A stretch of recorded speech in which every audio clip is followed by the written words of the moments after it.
Pulverise eggshells, and so we'll just go through the steps. So first step is to rinse the eggs after you use them.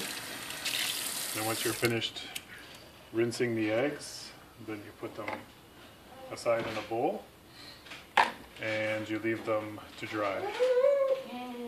And once the eggshells are dry, then you can take them and put them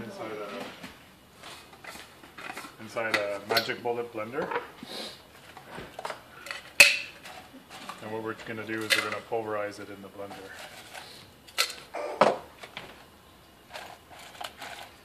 So we'll just put them all in there.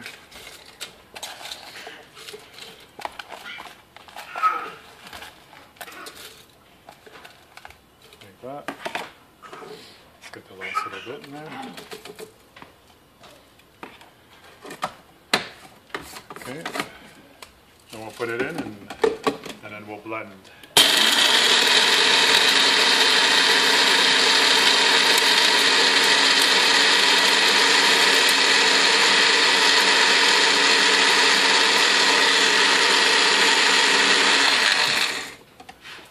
And then there you have it.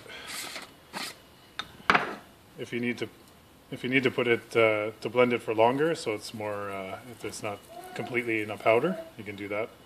But there you go, you have your powder and you can use it in anything you want. Like I use it in a blueberry smoothie. Just put in frozen wild blueberries and blend. So it's a great source of magnesium and calcium. Yeah. That's it. That's it? Yep. Done? Yep.